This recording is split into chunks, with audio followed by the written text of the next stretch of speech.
ഈ ചെറുപ്പക്കാരും കുട്ടികളുമൊക്കെ അൽഫാമിന്റെയും ഷവർമയുടെയും കുഴിമന്തിയുടെയും എല്ലാം പിന്നാലെ പായുമ്പോൾ ഇത്തിരി പ്രായമായവർ പറയും, നിങ്ങളിങ്ങനെ ഷവർമയൊന്നും കഴിക്കരുത്, അത് നമ്മുടെ ശരീരത്തിന് അത്ര നല്ലതല്ല, ഇത് അൺഹെൽത്തി ആണെന്ന്. പക്ഷേ ഞാൻ പറയും, നല്ല ഹെൽത്തി ആയിട്ടുള്ള മയണൈസ് വെച്ച് വീട്ടിലുണ്ടാക്കുന്ന ഷവർമ ഹെൽത്തി തന്നെയാണ്. ഇതിനു വേണ്ടിയിട്ട് ആദ്യം നമ്മൾ ചിക്കന്റെ 2 ബ്രസ്റ്റ് പീസ് എടുക്കുന്നു. ഈ ബ്രസ്റ്റ് പീസ് എന്ന് പറഞ്ഞാൽ ഈ ചിക്കൻ മേടിച്ച് നുറുക്കാൻ കൊടുക്കുമ്പോൾ ആ ബ്രസ്റ്റ് നുറുക്കാതെ ഇങ്ങോട്ട് തരാൻ പറഞ്ഞാൽ മാത്രം മതി. ഇത് 2ആയിട്ടൊന്ന് പിളർന്ന് അതിന്റെ കട്ടി അല്പം കുറച്ച് ഒരു ബൗളിലേക്ക് നമുക്ക് ഇട്ട് കൊടുക്കാം. ഇനി അതിലേക്ക് നമ്മൾ പാകത്തിന് ഉപ്പ് ചേർത്ത് കൊടുക്കുന്നു.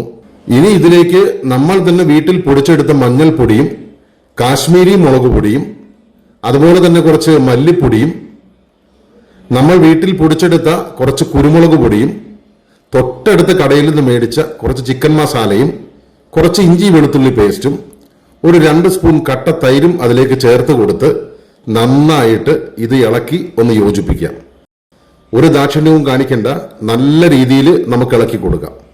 അതിനുശേഷം ഇത് ഒന്ന് അടച്ചു വെച്ച് ഒരു അരമണിക്കൂർ നേരത്തേക്ക് ഒന്ന് മാറ്റി വയ്ക്കാം. ഇനി നമുക്കൊരു പാനിലേക്ക് എണ്ണ ഒഴിച്ചു കൊടുത്ത് എണ്ണ ചൂടായി കഴിയുമ്പോൾ ഈ ബ്രസ്റ്റ് പീസ് അതിലേക്ക് വെച്ച് നമുക്ക് ഒന്ന് ഫ്രൈ ചെയ്തെടുക്കാം. ഒരു വശം വെന്ത് കഴിയുമ്പോൾ ഒന്ന് മറച്ചിട്ട് കൊടുത്ത് നന്നായിട്ട് ഒന്ന് വേവിച്ചെടുക്കാം. ഇപ്പോ നന്നായിട്ട് വെന്ത് കഴിഞ്ഞു. ഇനി ഇത് നമ്മൾ ഒന്ന് പുറത്തേക്ക് എടുത്ത് ഒന്നിന്റെ മുകളിൽ ഒന്നായിട്ട് ഈ ബ്രസ്റ്റ് പീസ് ഇതുപോലെ വെച്ച് കൊടുത്ത് നടുക്ക് ഒരു കത്തി കുത്തി ഇറക്കി അതിനുശേഷം ഒരു സൈഡിൽ നിന്ന് ഇത് നമുക്ക് ഇതുപോലെ കട്ട് ചെയ്തെടുക്കാം. ചെറിയ കഷ്ണങ്ങളാക്കി നുറുക്കിയെടുക്കണം. ഇപ്പോ ഇത് നന്നായിട്ട് ചെറിയ ചെറിയ കഷ്ണങ്ങളാക്കി നമ്മൾ നുറുക്കിയെടുത്തിട്ടുണ്ട്.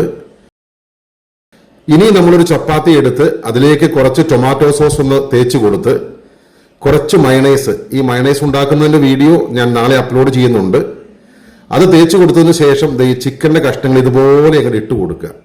ഇനി അതിലേക്ക് കുറച്ച് ക്യാരറ്റ് ഗ്രേറ്റ് ചെയ്തത്, കുറച്ച് ക്യാബേജ് നീളത്തിൽ അരിഞ്ഞത്, അതുപോലെ തന്നെ ചെറുതായിട്ട് അരിഞ്ഞെടുത്ത സവാള, ഫ്രഞ്ച് ഫ്രൈസ് ഇരിപ്പുണ്ടെങ്കിൽ അത് ഒരു 2-3 കൂടി അതിലേക്ക് വെച്ച് കൊടുത്ത് ഇനി നമ്മുടെ ഹെൽത്തി ആയിട്ടുള്ള മയണൈസ് അതിലേക്ക് തേച്ച് കൊടുത്ത് ഇതുപോലെ ഒന്ന് മടക്കിയെടുത്താൽ നമ്മുടെ ഷവർമ റെഡി ആയിട്ടുണ്ട്.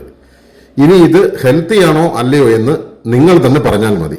എൻ്റെ ഒരു അഭിപ്രായത്തിൽ ഈ വീട്ടിലുണ്ടാക്കുന്ന ഈ ഹോം മെയ്ഡ് ഷവർമ ഹെൽത്തി തന്നെയാണ്. സംഭവം അടിപൊളിയാട്ടോ.